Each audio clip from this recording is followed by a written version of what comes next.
Welcome to the third session of the World Forum, in which we're going to focus on biodiversity futures in the context of accomplishments and opportunities. I'm Angela Wilkinson. I'm the Director of the Futures Programmes within the Smith School for Enterprise and Environment. And we believe that futures thinking and studies are critical to our mission around enterprise and environment, and we have our own futures research programme. And today, in this session, we're going to explore the state of the art of biodiversity futures, and we're going to look at some of the studies and the reflection on some of the activities that have been being conducted. And we have three exceptional speakers to help us with these, whom I'm going to introduce in turn, and they will each talk for 15 minutes. They've all been drilled about repetitive strain injury and the potential for epileptic fits from too much flashing lights, so we're hoping that we will stick to time. And then after this session, you will all go into one of three different parallel breakout groups, and you will start discussing what you think are the good ideas for a research agenda on biodiversity futures. So, pay attention. Before I introduce our speakers, I'd just like to set the scene a little bit. And I'd just like to take a step back and not start with biodiversity futures, but just reflect a little bit on futures in general, a little bit of philosophy about futures. There tends to be a common misunderstanding that somehow the future is over there, waiting for us to arrive. And I want to suggest that actually it's already here, and it's shaping the present. So consideration of the future isn't an option. It is part of our reality. The future is where facts and hopes and imaginations mix together. It's not neutral. It's been described by the Dutch in their review of futures work as the playing field of power. And it's not just about what is going to catch up with us from the past. The future is, as one of our speakers this morning mentioned, is as much to do with how we overcome the failure of imagination that we can be facing when we seem paralysed by the urgent threat of biodiversity challenges. The modern field of futures reflects the fact that there are many different ways of thinking about the future. We can think about the future as the probable and the predictable. We can think about the future as the possible and the plausible. And we can think about the future as the preferable. And unsurprisingly, we have a futures toolkit which has different tools which are useful for different purposes. We don't just have to have a hammer, and we don't have to give every part of the future a very good bash with just one tool. In fact, if we look at how futures practices are continuing to evolve, we see that increasingly studies, whether they're conducted in the private sector, in the public sector, whether they focus on the future of a corporation or the futures of biodiversity, increasingly harness more than one tool in the toolkit. And some of our speakers today will touch upon how modelling and scenarios are working side by side, not in competition with each other. In terms of biodiversity futures, I think it's useful to start with a little bit of grounding in that there's been less attention to biodiversity as a topic in futures than there has been to other topics such as climate change and energy. I think the last piece of anecdotal evidence I received suggested that there are 1,000 energy scenarios and 350 climate change scenarios. I'm not responsible for the precision of those numbers. I just use it as an illustration to say there's a lot of stuff about.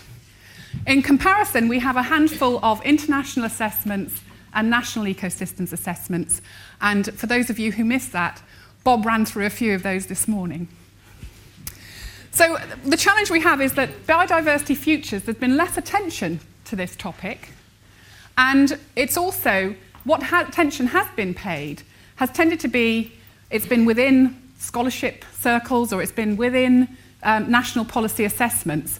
But it's not really connected in the same way as some of the climate and energy work is between scholarship, government, and the business sector.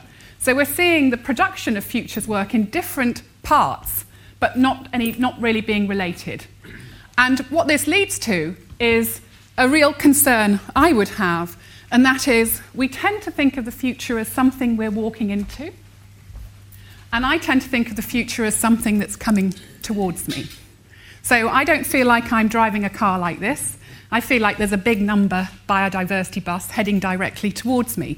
And I think part of the fragmentation in biodiversity futures in scholarship and their lack of relation to corporate futures work, these things don't often talk to each other, leads to an unfortunate circumstances with all due respect to the wonderful work of the WBCSD, and that is in many companies, biodiversity is not core to the strategic agenda.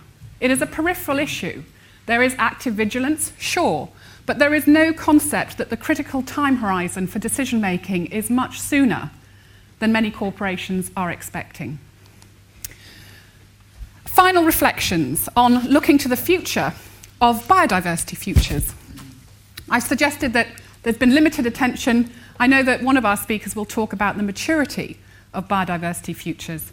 And I would like to suggest that if we want to take lessons from other areas, biodiversity futures rest as much on effective imagination as they do on good science. And we had a wonderful intervention this morning about the failure of imagination. One of the things that futures gives us is a refreshing perspective on the present situation. Those refreshing perspectives give us holistic frames of understanding. So some of the perspectives I hear in the conversations around biodiversity futures conform to what I will give you as my overshoot scenario. The scenario is global growth, economically, has a path dependency of consuming more and more planets, of increasing material throughputs and creating ecological degradation. We know that's a future we don't want. We know it's a future that's not sustainable, but we can't imagine our way out of that situation.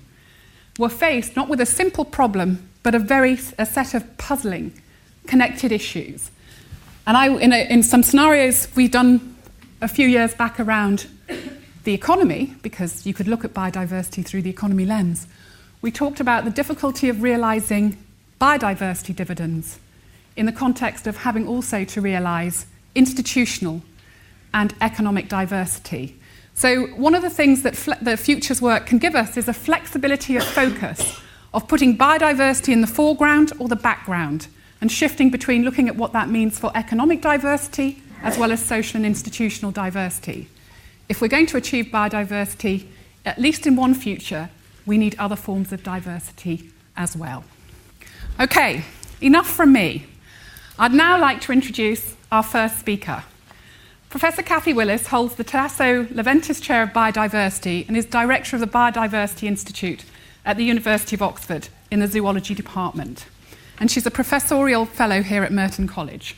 Cathy, the floor is yours. Thank you.